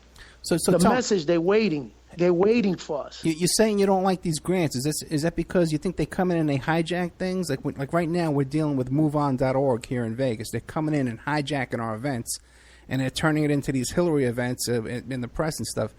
Is that why you don't like the grants? Yeah, because the grants, remember, they got benchmarks. And they got the things that you got to do for the government to get paid. So let's say they say, don't focus on the violence with these young black Americans. We just want you to take the data of if they're in a gang or not. Don't tell me if they're unemployed. Just tell me if they're in the Kings. You getting my point? So the guys who win the grant, they talking all this revolution stuff, and they're doing data on young individuals under the disguise of the grant that goes into a data bank that goes straight to the Justice Department. So when this young man gets caught, guess who got it in the data in the computer now? Because I put him in a program so he could get $175 for the end of 9 months. Now the DA got him. Look, he's a known gang member. I just hurt the kid. You don't get it? Yeah. These grants, when you get justice money grants, and like you said, they're hijacked from people who know people, the people who kiss butts. Me and you ain't going to get them grants. Come on, put in for a real grant. Look at, they don't give them to people like us. I know. But that's another thing, too. Now, because you got Ferguson, right? This kid gets shot in the street, right? And the cops comes right out and admits he's a racist later on. After he gets off, he goes on TV, just admits it, you know? No, but now the thing is people come in, again, I'll say Sharpton comes in, and he wants to, okay, we have to bring the federal justice. We have to go to the Department of Justice in to investigate this case. And sure, he's buddies with the feds, FBI. And then we bring these cases to the Department of Justice, and nothing ever happens. We lose every time. Well, why are we still doing that? And that's why, that's where we fight. We need an independent. It's maddening, and you're right. 33 mothers I demonstrated with against police brutality. The mothers, Miss Baez, Anthony Baez murder, Miss Rosario. But my point out of the 33, two cops got 10 years by the feds in separate cases. Lavoti got 30 years, and I don't mean the Lavoti Volpe in the Luima case, because, and listen, so people know, I was in the next cell next to Mr. Volpe, the man, and the other 7 officers, because everybody just remembers Volpe. There was another 7 officers in that heinous crime when they took a plunger and put it in that man's rectum, and they tortured him and beat him. I was with that cop next to me, and you could imagine what we went through. And we shared a story between each other, and I keep the story. But one of the things that I remembered when they get off, everybody off, and all the lieutenants, we didn't hear nothing, there's nothing, it's a lie. Yeah. They all heard it. They heard the screams, they heard the torture. And I talked to the dude, and I was like, yo, why are they all flipping on you? And this is real, a gangster to an ex-cop that just became, he was in MCC, 9 South. He was right next to myself. And you know what he told me? They mad at me, not because what I did to the individual, is I woke up and my conscience reminded me who I was, who my parents was, that I was an officer, and I stopped. And all those in that precinct, the desk sergeant, all of them, you can't stop now, boy. You better finish that job, because dead men don't talk. And he didn't have, like we say in Spanish, the cojones, because his conscience kicked in. He was a good guy. He was a good kid. He was, but he was being scrutinized, and they were prejudiced against him, his own police, because of where he came from and the color of his skin and being who he was and who he took it out of, like we do. Somebody who looked like him, somebody who talked like him. So he took it off, and they say, oh, Volpe is Italian. You see, I talked to him, and this is where I'm showing you. You learn by listening. Let me ask you a question. Wasn't he had a control on steroids and stuff like that too? Because he punched a pregnant woman. When you hear his story, you see. What I'm saying is, we just seen a man, and he did. You see that the human being was heading towards that disaster. But the worst part about it was in his police lineups and everything, because he worked in the Haitian community, and he started showing remorse and caring to them, and kept a dog that nobody wanted, and helped them. They started calling him N Lover. And his girlfriend was, you get it? And his anger he couldn't fit in. But that's not, after all that, listen, nobody wanted to get Volpe more than me, because everybody knew we got into where I was like, when I get you, boy, I had to be toned. You see, now I had to be toned. You violated. And now you in my house. And Luima is depending on me to give you justice, because that's what they think we do. So, Mr. Volpe, me and you got problems. And Lavoti, they took him off my floor. They said King Tone just came to the floor, because he's a high classification, you are, but he wants you a lot. You got to get out of here. So when he left, this is true stories. I'm talking to you what happens in prison. My mother and his mother used to come to visit the same time, and his mother used to give my daughter angels, different color angels and things every visit. And then my mothers became friends. Isn't that crazy? It is crazy. 2 sons on very edge. Same judge is going to sentence us, Judge Reggie. We've different sides of the world, raised in different environments. I was the worst gangster in the world that they was going to sentence, and he was the worst cop, and we ended up in the same place. That's a great story. That I found to befriend him and understand his act. But what I'm telling you is the story where nobody wants to believe and sees their trial, that the New York City, from the mayor down, conspired with all those who conspired in that precinct and covered it up and gave that man 30 years and let everybody else leave. And the whole thing they betrayed him was, you didn't finish the job. And the other one you're talking about, Anthony Baez, right? That's this kid. He was throwing a football. The cop he was throwing a football in the Bronx. and his mother, Miss Byers, Anthony Byers, and his brothers. It hits the sergeant's car. When it hits the sergeant's car, he's got his little, bug kisser who drives him around, which is Lavodi. He jumps out, he starts, and he's already had citations and things written against himself. He gets all, hype. He tries to show off. Things get hectic. The two brothers, Anthony's brothers, are there watching. And in the scuffle, he grabs Mr. Anthony and he starts choking him to death. Just like the man in Long Island, he started saying, "I can't breathe, let me go," and they murdered him. And he was a little kid, like 15 years old. He was like 15, 16 years old, right? Yeah, 16-year-old, young man. His name was like me, Tony. Right. And me and his mother got very close. That's what brought, you see, there's a rally cry, right? One of the rally cries in this country that's best known is, "The British are coming, the British are coming." We got to get a cry. If it's Trump is coming, I don't care what it is, freedom is coming. But we got to prepare a word that everybody in every state and every place knows that this is the cry. And when these men say this cry, we got the right to bear arms against a government that bears against us, taxation without representation, that oppresses us and tells us that we can't live here. That's what it says. That's what they wrote, right? We the people. So now you're going to call me a gang and give me 15 years because I got a gun waiting for you. I ain't waiting for a criminal. I ain't waiting for no Bloods and Crips. I'm waiting for you to tell me I ain't got the right to speak. I ain't got the right to vote. You know what's that? I just got pardoned at 50 years old to right to vote because I had a felon.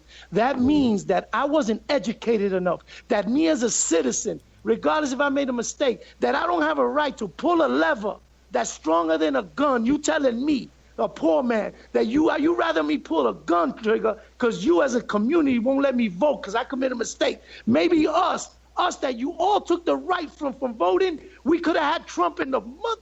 We could have had him where he belonged, but we couldn't vote. We watched because you don't let us vote. Hey, you got your civil liberties restored and you can vote now? Yup, this year they're in trouble. I'm voting against them next year. You see, kids, and this is a dude, I never felt more powerful in my life with a license. Not because I'm part of a system, but I'm saying I could go pull a trigger and leave and not worry about 20 years, and I could shoot somebody down. And that's what we got to start doing, using all of those things that we got as a power to come against them.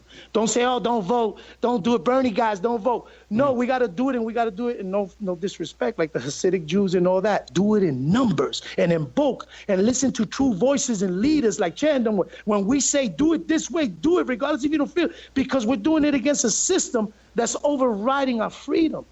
Yeah, that's what we're doing here now locally. Whatever we do as a block so that they respect us, that we're a voting block. That's the only way to do it, right? Right. You go to the BTA and you're alone saying, "Ah, la, la, la." They go, "Oh, he's crazy. Oh, he's the troublemaker." You know what I mean? But when you come, like I used to come, 950 deep, and we come on your block and we say, "Yo, check this out. You ain't dealing drugs here no more." And the dude goes, "Damn, what I do now?" I'm a little dude. I'm fat. I'm bald-legged. I'm pigeon-toed. But when you see behind me, you see the masses of people that saying, "We are tired of being lied to. We are tired." And he's small, but he's a giant now because we're together. And that's what our movement got to understand. We're different, but we're the same. And let's stop letting them turn us against each other. Listen, either you poor or you rich. That's America. I've been in jail with real poor white folk, like real poor black folk. And like you said, we found out 98% lose, and the 2% that win in the federal court are the Don Kings, are the shop. It's the people with millions of dollars. So what tells me? It tells me if you could pay, you could play. Right. So, and I'd say this, man, I can't wait that if we could walk to every statue in the Justice Department with that little blindfold and tell me she blind. I want a justice that sees. He could see the $100,000 suit on a fool and see a kid in an orange suit. And justice could ask a question again in a courtroom. A judge could have the power over the DA, not the DA over the judge. And he says, "Son, tell me your story. Because before I sentence you, I want to know what brought you before my courtroom. Was it us? Did we fail you? Then let me judge you according to the truth. Let me not make a deal with the dude next to you that did it with you, and because the DA is a dumb bastard and don't want to do work, he gets kids to tell on each other, and he don't even know how to spell yet in an indictment, but all we do is tell on each other, so they don't even write the indictments against us no more. And that's what I want. I want justice to see us, to hear us, to feel us. When we deserve it, we take punishment. You don't see those guys in the federal penitentiary crying about we didn't do it. They're crying, we did something, but you gave me 45 years for 2 grams of crack. Well, and meanwhile, I'm 50 now, and I can't come home. You get it? Yeah, I don't want to get too far away from it because we were talking about Anthony Baez and the judge who let the cops go in that case, people should know, is the husband of Judge Judy. It was Judge Gerald Scheinland who was the husband of Judge Judy you see on TV. So, and let me tell you, he was a case himself. Judge Judy's not her husband. Yeah. And when he read the announcement of the verdict on Lavodi, when he let him go, because that was the Supreme Court in the Bronx, there's a body of paper that shows me there. I surrounded that building on that day, and we chased, after he read the verdict of innocent, we chased Lavodi. We jumped the banister. You see? You hear me? You hear me, folks? The brothers jumped the banister after that dirty judge, even if they was full of cops, said innocent. We jumped the banister and say, what? And we were going for the judge. We were going for him. They ran him out. And I made a speech. But you're right, to show you who got rewarded. He got rewarded, and you know what he did? He read a paper. You know how they read their decision? Yeah. For about 10 minutes. And the way he talked, Ms. Baez and all of us was like, they're going to put him in jail. And after he said all the sweet nothings, he said innocent. It was like he was playing with that woman's emotions. And that's what happened in that courtroom. And I was sitting right there. And you're right, Judge Judy now is what, billionaire? Yeah. She runs courtrooms.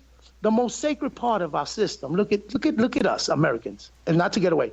The most sacred part is on TV and they make a joke. Is Judge Judy's courtroom is what it looks like in the criminal court in downtown Brooklyn. That's what we do. We go over there and we laugh. And they just shut up and we get... It's a shame, man, and you're right, and that's what I stood for. You see, if everybody see me, they say, wow, that dude was a gang leader, and he only did this. Me and my team learned to coordinate with people who had struggles with housing and whatever, and we learned to bring at least 700 to 600 people to whatever cause we thought needed, like you said, the demonstration that this is us now, and if you don't give us some relief, tomorrow will be 2,000. By Thursday, don't piss me off. Give me an answer by Thursday. You see, we got to demand, and we got to tell them when we want answers. And we can't let them give us the lingo forever, and we got to keep rallying. We demand things, and if they don't meet our demands, then things get tougher, right? That's how movements progress and get powerful and make things change. Not by just demanding from the House and pushing a button on your computer saying, I vote for that bill, we got to get out there, folks. We got to demand it, and we got to do it in blocks, like you said, and we got to do it together. And us socialists and independents and all of us that know the truth, we got to also learn to stop dividing ourselves and come as one block when we're called to defeat those people who are taking away our basic rights, to be, to coexist, to have space to laugh, to play, to do, without government intruding in every part of our life, to make us say that it's so scary on the block that we need police officers now with automatic weapons. Okay, I'm gonna put you on the spot. I'm gonna put you on the spot, okay? Because I love you. Now, here in Nevada, we had this guy who was the trustee of the school board. He's still on the school board. And he writes these crazy racist things, man. He says, if you see Black Lives Matter, he's going to run them over in his car. He says that, yeah, you wouldn't believe it. You wouldn't believe it. Then we find out he's banned from visiting the schools because he's harassing the teachers. He's sexually harassing people. This crazy stuff, right? So now we want to have a recall, and we go down to the school board meetings, and we want to speak out against him. If I were to call King Tone and say, Tone, I need 3 guys in Vegas to show up with me down here at this school board meeting. Could I count on you for that? On the spot. I wish I knew, my brother. Yeah. Listen, let me make an example. And not to put my people or any part, that's what I mean. It's not that fire ain't there. We got to build it because I had someone pass and I went into New York and they couldn't bury him. And like I said, I got 3,000 on my page, or you have 2,000, and then you tell those people who are in your organization, whatever, we need $1 from each of you on this page and to come and to donate so we could do this great thing and do. You will get hit like, and you won't get $10. Yeah. And then you will read, if you would read what they write after the like, you would swear they sent me $100 each. You get it? Perception is everything now. We wear fake gold. We say fake things. We are content with it. And I'm going to be honest. What we were in that movement, it hurts me, but it's still there. But who's leading them? Who right now is going to the power groups really and telling them, do you understand your past, your social group? This is how you become powerful. You got to blend in back with the community you say you sworn to protect. If you as a group saying you protecting this block, why we still don't got books in the school? That's what the young lords did when they ran the blocks. They made them bring syringes to the dope fiends. They make them go in the hospital, Lincoln Hospital, and get trauma care because people were getting shot everywhere, and it was the worst place. Now it's one of the best places you want to get help. You get around Lincoln Hospital because they're experts in trauma. No, but you getting my point? If you're a true group and you're a true power, you change things. If you're a true group that's sitting in an office having thousands of meetings and haven't changed one legislative law, haven't demonstrated yet and changed one thing, it's because you're not moving. It ain't because we can't, it's we really didn't move yet. When we really move, you see things happen. Am I right? Yes. You see it, you feel it like burning. You get a whiff of it. So now, but my point is, leaders like me, articulate and new and vibrant. Remember, when I say, man, I want to go back there. I'm going to go to the Kings. I'm going to go to Bloods. And I'm going to go on the block. And I'm going to start from the bottom again like I did. And I'm going to go to each house. And I'm going to talk to the grandmothers. I'm going to tell them, trust me with your kids. I'm taking them on a mission. And then by the time I get to the second level of what I know it takes to start a movement, the feds will have me in jail already. You get it? So us guys that have done it and have the experience, we lying to you if we tell you we ain't scared of death of going back.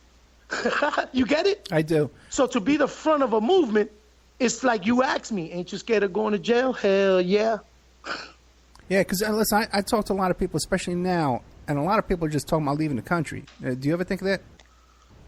Listen, I'm working hard and grow up. If it's Ecuador, if it's Cuba, if I want my wife to be happy. So she likes it at least a little more. But what I'm telling you is, this is where I was raised and everything. But this country don't feel like it's mine no more. Yeah. One, I'm a felon. I'm a 3-time felon, and that was my doing, right? So nobody wants me here because of that to work for them. And the other thing, I'm Puerto Rican, and I'm middle class now with my wife. But we don't feel like this is home, bro. We don't. The things you hear from that White House, the things we haven't heard yet, I don't feel like, that's my government anymore. And so why should we stay here? Why don't we look for places that treat people according to the human rights, not how much they got? You get what I mean? Of what they could give and how we build them up to be providers and better community members and whatever it takes to build, our society. But I don't think the whip and this idea that, we got to go to these businesses and believe in these corporate business, these men that already destroyed America and our youth in jails and our youth in school, and all of us are abandoned, bro. So I know what you're saying. How do we start the fire? First of all, we all got to come to the understanding of the truth is that we messed up. We ain't got no movement. We got fires of movement places, but we haven't picked up our fist and said, no, this ain't going to stop till change comes. So I hope that with your radio show and people like you talking to people like me, that people would think, how does he know about a movement? Man, I tell you, grassroots leader, I started it from the bottom.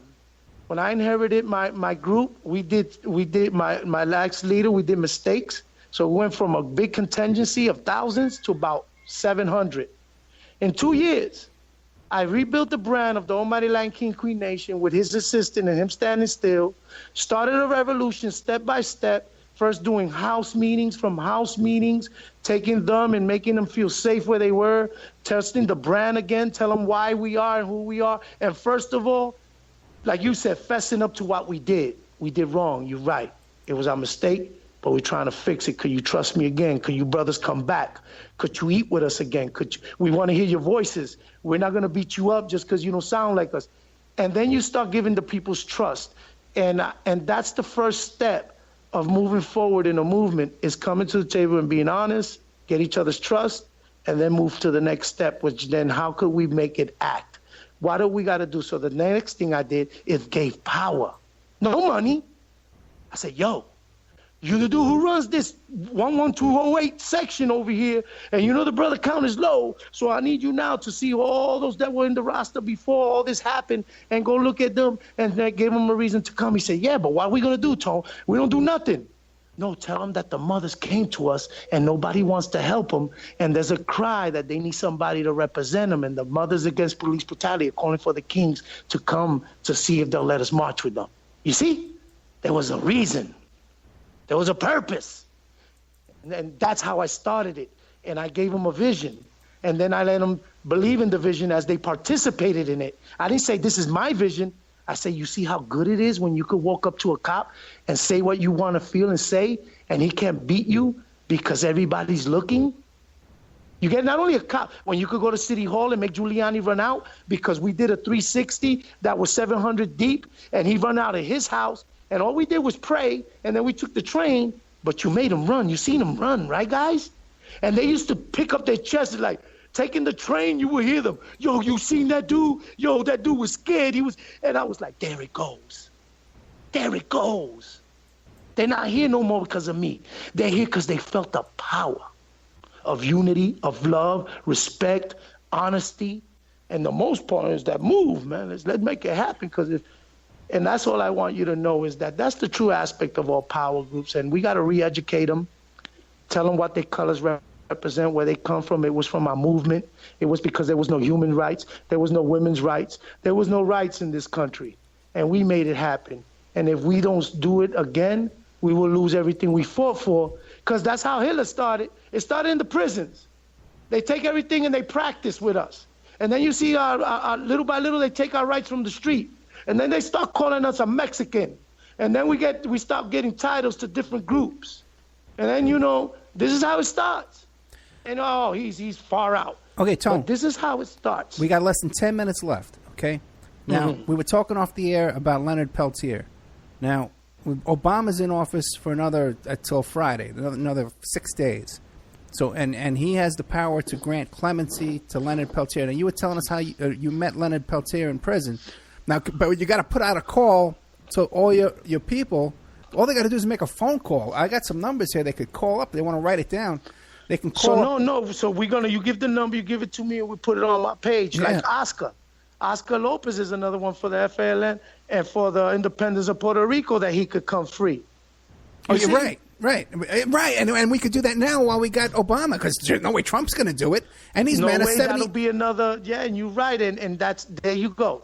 So we got to cry now. We got to rally cry, folks. You heard him and you hear me. Now, check this out. And this is why I want to tell my people real quick. You said 10 minutes. They say, but these guys blew up son, or he shot it, and he did this terrible crime. And he got life. Check this out, America. Do you know what we did to the American Indian? Did we ever pay one day in jail for what we did to them? So now this man who fought for freedom in the act of war and never been proven to do anything, we've got him there sitting there that we denounce him because the first thing you hear, he killed a cop. How many Rangers killed Indians? How many of you under the badge and under the government and treaties gave them poison and diseases and one man who had the courage to stand up to you fools? And now, because we bought into being all right with our face to be on a helmet and all that. Well, we with him, but we're not going to get up. Bring him home like Oscar. I don't care if you're an independent or not. I don't care if you're a socialist or not. These two men don't belong in jail no more. People committed worse crimes, been worse in our home. We got terrorists that we let go home. Don't let them fool you. And these two men, because they had the audacity to fight the government.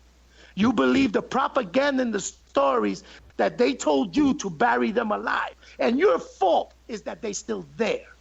Because you won't pick up the phone, you won't call, but I bet you if I put something on Facebook, you hit that like button. So let's wake up. Let's do what he said. It ain't hard to find the man's story. It ain't hard to call and demand that the president stop letting go just those nice hard sentences against, which is great, the 3,000 of drug criminals. But how about real decisions about people that stood up for their rights, for their human rights, who had to take the ultimate sacrifice and now been in there for 20, 30 years? Let them come home. You know why they don't want to let them come home, brother? Because they fear them. Because if you see both of them men, their will is still strong. Their voice is still standing. They have not crumbled under the pressure of the man. So please help us bring them home. We'll post it on our Facebook. He's going to send me numbers. I'm going to start. They're having a big rally for Oscar Lopez in Manhattan next month. I'll put up the date. Carlito Perez, who's with Workers Well, he's got a Facebook. Let's start collecting again. That's how, when I used to collect the most signatures? On the Puerto Rican Parade Day. All the days that our people like to go get party and drunk, I make them fools think. Sign this. Give me all of it. Give me all that money. Give me all your information. Let's go. Let's get these guys out. Let's get them home. Time's are ticking. We ain't got long left. So in these last minutes, I want to thank you for letting me speak. First, I want to say, Luis Felipe, Gino, all you brothers in the federal penitentiary, all you other leaders of other power groups, keep the faith. Keep doing right. Don't lose hope. The community is coming. We're fighting. We're going to wake up, and we're going to make sure that you get everything that you deserve as a human being. I love you. I ain't nothing without you, because in those dungeons is where you showed me the hope and you taught me to read, and I became a man I am.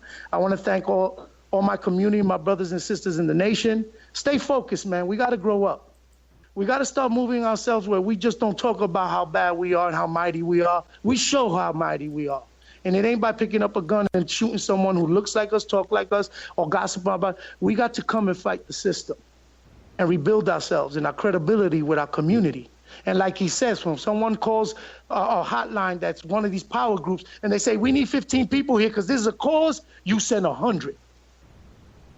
That's what we're supposed to be in our communities. We're supposed to be the force behind the voices of knowledge and wisdom that brings peace and unity to our communities. So I appreciate you. I thank everyone, and I hope that you learned a little something about tone that make you think, a little more about who I am and what Grow Up, Grow Out wants to do. Wants to bring young adults to the table and give them a voice in the system. King Tone, Antonio Fernandez, the almighty Latin king and queen nation, CEO of Grow Up, Grow Out, LLC, growupgrowout.com. And how can people find you on Facebook, man? Because when I went looking for you, I didn't see a picture. Okay, so is Antonio Fernandez? Yeah. You just put the name Antonio Fernandez, and you'll see me there with the picture of Grow Up, Grow Out. If not, I'm also, and on Skype, you could look My Life Tone. I'm on Twitter, My Life Tone. And if anybody want to contact me, you can contact me, and my business account is mylifetone@gmail.com. And what about you? Were you doing speaking gigs? Still doing that? Oh, yeah, I'm going to London the 21st for 4 days. I'm speaking in BBC. I'm going to give a speech to the 165-member staff. I'm going back to Sweden. I've been in Ecuador. I've been to Spain, Barcelona.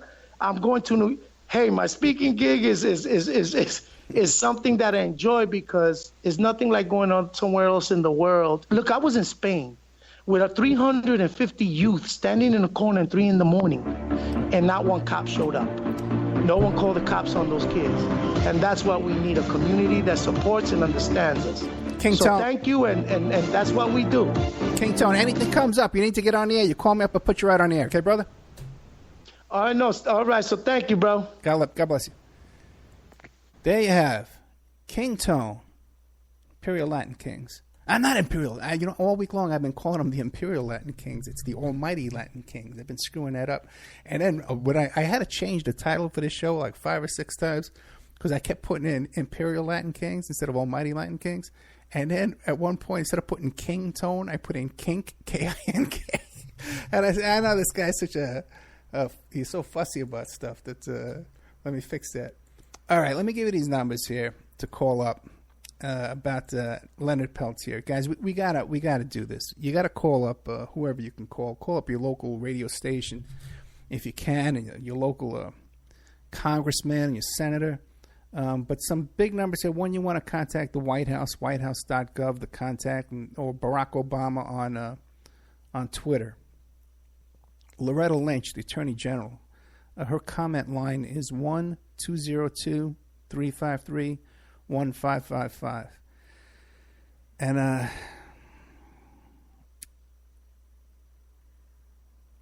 this is all screwed up. I can't find what the email address is. Jerry Brown is another one, the governor of California that we want to try and get a hold of. 916-445-2841. Another one is Governor Mark Dayton. And that's 1-800-657-3737. And you gotta keep in mind that Leonard Peltier is 70 years old, and there's another gentleman talking about the FALN guy. I don't recall his name. We should have been working on that as well, but I guess we can. It's Peltier. Oh, what's this? One of this guy here? No, what? I don't know what you're talking about. Leonard Peltier. I talked to his son. Anyway, someone just give me I got a typo? What are people talking about? Anyway, God, Zooks. Give me a break. Everyone's driving me nuts all the time. I was going to do a live show, an after show. Unfortunately, I'm not going to because we found out we did get the show from William Ramsey. A lot of stuff going on. The Awake Radio channel is going to have its own Spreaker channel going forward. We have our own YouTube channel now on Spreaker. So everybody support that. Go there and subscribe. It's called Awake Radio Archives. You can find that pretty easily. You can find it by going to my YouTube or going to my Facebook and the Awake channel on Facebook. It has the link to the YouTube channel. But Awake is going to have its own Spreaker channel with all the shows. It's going to be 24 hours. And we're going to have a 24-hour chat room there on Spreaker. We're going to be doing it through Spreaker now. Spreaker has a new monetization feature. And so also all the Awake shows are going to be on iHeart. They're going to be on iTunes and Stitcher as well. It's the path to get to iHeart for all you hosts out there and listen to everything that I do over here. Now, coming up tonight, we got William Ramsey. It's a repeat. And then after that, we have that Doug Campbell, who's become very popular. Everybody really enjoys the show. He has the Dallas Action about JFK stuff. And the show he has something to do with some documents he found. I forget if it's Sturgis or Hunt. But it looks like some. Maybe I could find it over here real quick and tell you what it is, what it's called. No, I can't because the way he sends them over, it looks funny. Anyway, so I'm looking forward to that tonight. Coming up this week, got a lot of stuff. We have Bill Kunstler's Daughters. I am doing a show about baby Jessica, who fell into the well. We're doing a show with what else is coming up? A bunch of stuff. Sam Kennison's brother, Bill Kennison. A whole bunch of really good stuff. And I got a whole thing I have all prepared, written notes and stuff like that about the Russian hacking and Trump and this intelligence agent there in the UK, and how everybody's dismissing his work and saying, "Oh, it's unverified, it's uncorroborated." That's what I got a whole thing to say about that. I give a lot more credibility to an investigator who can get a contract to do opposition research against the presidential candidate than I do to some news reporter, on CNN or on Daily Beast or these people. I talk to these people, man. I'm way more impressed with a guy who's a professional investigator. Give me a break on that. All right, guys. So good night. I'll see you next week. And all these big shows this week. Remember the member section. If you want to send a donation, oppermanreport@gmail.com. We haven't had a donation or a new member in weeks. And I got a whole bunch of shows I'm about to load up to the member section, too. They're just sitting here. I just haven't had a chance to send them over to Sean. God bless you all. Good night.